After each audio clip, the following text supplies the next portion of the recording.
তাদের ব্যাপারে যখন আমরা দেখলাম যে না এটা it's out of our control, তখন আমরা পুলিশের দ্বারস্থ হয়েছি। এবং আমি বিশেষভাবে ধন্যবাদ দিতে চাই আমাদের গুলশান থানার ওসি মঞ্জু সাহেবকে এবং এর সাথে মারুফ সাহেব যিনি কাজ করছেন এবং ঢাকা মেট্রোপলিটন পুলিশ আসসালামু আলাইকুম। গোয়েন্দা বিভাগ সবাই আসলে কোঅপারেট করছেন। কিন্তু অনেক বড় ঝামেলা। এই প্রডিউসার ছবি রিলিজ করার পর শান্তি পাইল না। ছবি রিলিজের পর থেকে কিন্তু থানা পুলিশ মামলা মোকদ্দমা এখন বরবাদ পাইরেসি হয়ে গেছে। এতে বরবাদের ব্যবসা বরবাদ হয়ে গেল কিনা এটাই বড় প্রশ্ন। আর এত বড় বাজেটের একটা ছবি, এত বড় নায়কের একটা ছবি এইভাবে কেন রিলিজ হইল, এটা একটা প্রশ্ন। এই প্রশ্নটা এই জন্য করলাম, বড় বাজেটের ছবিগুলা একসাথে মনে করেন আমার দেশ বাংলাদেশ এখানে রিলিজ করব এবং আমার যেখানে যেখানে টার্গেট ওই একই দিনে রিলিজ করতে হবে, এইভাবেই ইন্ডিয়া ছবি রিলিজ করে। এর পিছনে মেন কারণ হচ্ছে এই পাইরেসি।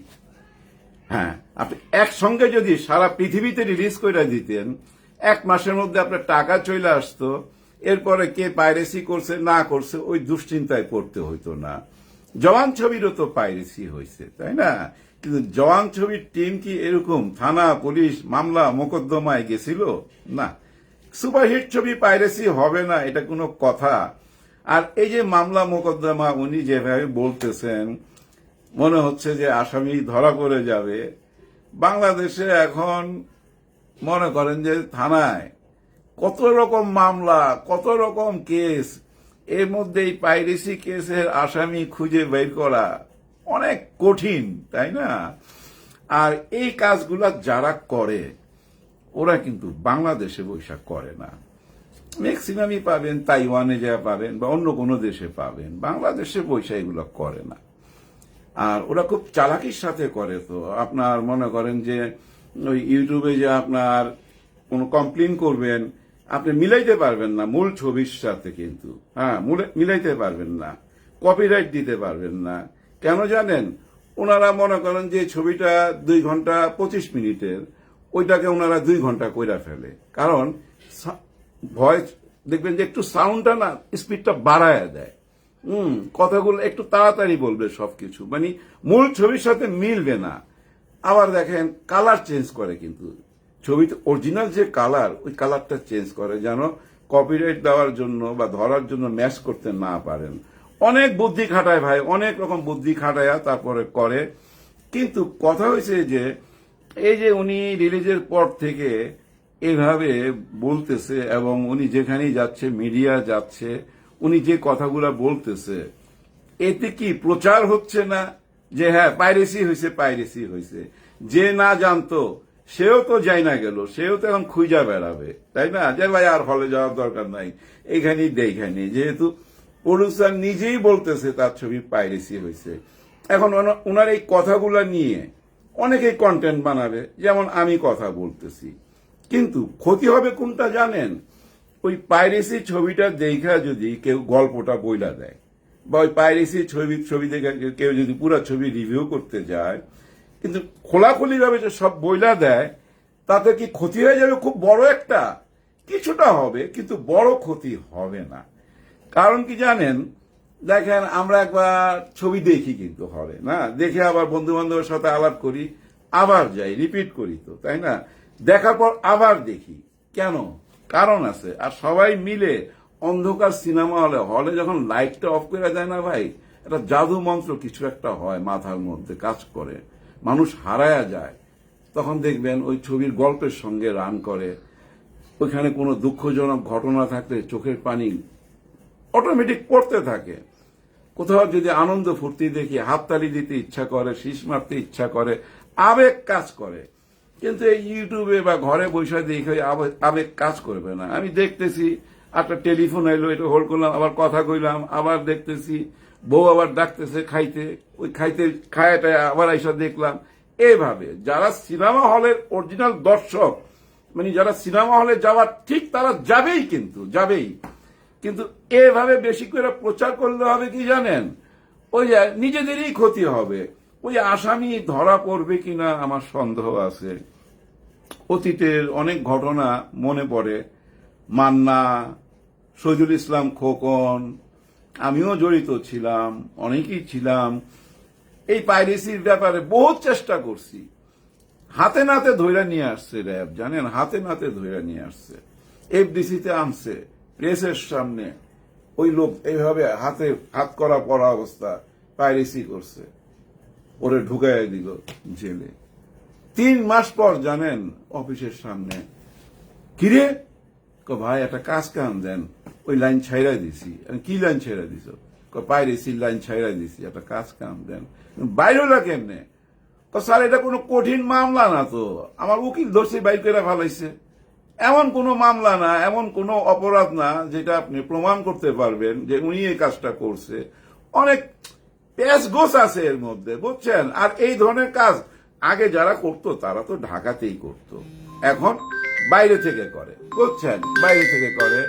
কার ফোন আসছে কাটি, এই তো এগুলা হবেই। আচ্ছা, এটা জহির বাবুর ফোন ছিল, ধরলে তো কথা বলতে পারতাম। যাই হোক, তো আমার কথা কি জানেন, এগুলা প্রচার না করাই ভালো। হ্যাঁ, ওইসব পাইরেসি যারা করছে ওরাও ধরা পড়বে না, আর বরবাদের ব্যবসা এক বিন্দু ক্ষতি করতে পারবে না। ক্ষতি যখন হয়ে গেছে, ক্ষতি কোনটা হয়েছে জানেন? ওই যে যখন আপনারা ছবিটা রিলিজ করছেন, একসঙ্গে আপনাদের যেখানে যেখানে টার্গেট ছিল যে মালয়েশিয়া করুম, সুইডেনে করুম, আমেরিকা করুম, লন্ডনে করুম, সব জায়গা ঠিকঠাক করে একসঙ্গে রিলিজ করে দিতেন, আজকে দেখতেন কোনো ক্ষতির সম্মুখীন হইতেন না। এখন পাইরেসির কারণে বিদেশে যেসব জায়গায় রিলিজ হওয়ার কথা, ওইখানে দেখেন মানুষজন তো আসলে খুব ব্যস্ত থাকে, তাই না? ওরা যদি পাওয়া যায় মোবাইলের মধ্যে, আচ্ছা দেখে নেই, দেখে নিবে। কিন্তু যারা অরিজিনাল দর্শক, বিশেষ করে আমি বলবো শাকিব খানের যারা ভক্ত, তারা বড় পর্দায় দেখা সুখ পাবে, তারা সিনেমা হলে যাবেই। কিন্তু ভবিষ্যতে আবার যখন ছবি বানাবেন, আমি জানি আপনারা ছবি বানাচ্ছেন, মেহেদী হাসান হৃদয়কে নিয়ে খুবই ভালো কাজ করছেন, পরিচালক চেঞ্জ করতে নাই, যেহেতু উনি একটা সুপারহিট ছবি দিছে। তো আপনার নেক্সট ছবি যখন বানাবেন, নিশ্চয়ই আরো বড় বাজেটের ছবি বানাবেন, একসঙ্গে রিলিজ করবেন সারা পৃথিবীতে, সবকিছু ঠিকঠাক কইরা একদিনে রিলিজ। আর আগে থেকেই তো আপনারা জানেন যে ঈদেই ছবি রিলিজ করবেন। সো ওই ঈদটা টার্গেট করে এখন থেকেই কাজ কইরা যান। ওইভাবে ভেঙে ভেঙে রিলিজ কইরেন না, ভেঙে ভেঙে রিলিজ করলে ক্ষতির সম্মুখীন হবেন। হ্যাঁ, যেমন এখন হয়েছে না আপনারা। তারপরও আমি বলবো যে কোনো ক্ষতি হবে না। সাকিবের যারা অডিয়েন্স, যারা ভক্ত, যারা সাকিবিয়ান, তারা সিনেমা হলে যাবেই। সবার জন্য সবাই দোয়া করবেন, কারো ক্ষতি হোক চাই না। একজন প্রডিউসার আসছে, উনি টিকে থাকুক, উনি টিকে থাকলে ফুল একটা ইউনিট কাজ করতে পারে এবং আমরাও ছবি পাই, তাই না? ও আরেকটা কথা, এর মধ্যে একটা গন্ডগোল হয়েছিল। ওই যে জয় চৌধুরী একজন আর্টিস্ট, ও আবার কিছু কমেন্ট করছে যে ওই যে ঈদ আসলে খালি ঈদের হিরো আর কি, শাকিব খান ঈদের হিরো, এই ধরনের কথা কইয়া ভাইরাল হয়েছে। ওকে সবাই ধুলাই করলো দেখলাম, এবং অনন্য মামুনও দেখলাম খুব খেইবা গেছে। ওরে বলছে যে ওই মিয়া, তোমার সারা জীবনে যা বলি, তোমার ছবি চালায়া সারা জীবনে যে পয়সা পাওয়া গেছে শাকিব খানের 100 সমানত হবে না। কঠিন ধুলাই করছে। কিন্তু ওই ছেলেটা আমার একটা ছবিতে কাজ করছে, বুঝছেন, এবং শাকিব খানের সাথেও কাজ করছে। কিন্তু ওই ছেলেটা শিক্ষিত ছেলে, এমন কথা কেন বললো আমি বুঝি নাই। আমার অন্তর্জালাতে আমি খুব কাছ থেকে দেখছি, বেয়াদব মনে হয়নি কখনো, বড়দেরকে সম্মান করে। আর এই জায়গাটায় না আরো বেশি সম্মান করা উচিত ছিল শাকিব খানকে। কারণ কি, উনি কিন্তু অপু বিশ্বাসের সাথে জুটি বাঁধছে। আপনারা খেয়াল করছেন, অপু বিশ্বাস যতগুলো ছবি করছে, এর ম্যাক্সিমাম ছবির হিরো এই জয় চৌধুরী। তার অপু বিশ্বাস শাকিব খানের ওয়াইফ ছিল, তাই না? তার বাচ্চার মা, হিরোর বাচ্চার মা। একটা শ্রদ্ধাবোধ তো থাকবে, তাই না? অপু বিশ্বাসের প্রতি যদি শ্রদ্ধা থাকে, অপু বিশ্বাসের সন্তানের বাবার প্রতি শ্রদ্ধাবোধ রাখা উচিত না? ওই অ্যাঙ্গেল থেকে আমার কাছে অবাক লাগছে যে অপু বিশ্বাস কি তাকে কোনো কিছু বললো না। পরে দেখলাম একটা জায়গায় সে সরি বলছে। হ্যাঁ, সরি বলছে। আমার মনে হয় এটা অপু বিশ্বাসই বলছে তাকে সরি বলতে। এটা আগেই বলা উচিত ছিল জয় এটা ভালো কাজ হয় নাই। কারণ কি জানেন, আপনি অপু বিশ্বাসের সাথে জুটি বানায় কাজ করেন, তাই না? আর অপু বিশ্বাসের পরিচয়ের সঙ্গে শাকিব খানের পরিচয় আপনি তো জানেন, এটা চলে আসে না? অপু বিশ্বাসের নাম নিলে শাকিব খান চলে আসে, বুবলি চলে আসে। আপনার এইটুক মাথায় রাখা উচিত ছিল। আর সবচেয়ে বড় কথা, বাদ দেন অপু বিশ্বাস, বুবলি সব বাদ দেন, সংসার জীবন বাদ দেন, শাকিব খান এই মুহূর্তে কে এটা তো আপনি জানেন, তাই না? ওই জায়গা থেকে এটা বলা ঠিক হয় নাই। সরি বলছেন, ভালো করছেন। যাই হোক, সবার জন্য সবাই দোয়া করবেন। আল্লাহ হাফেজ।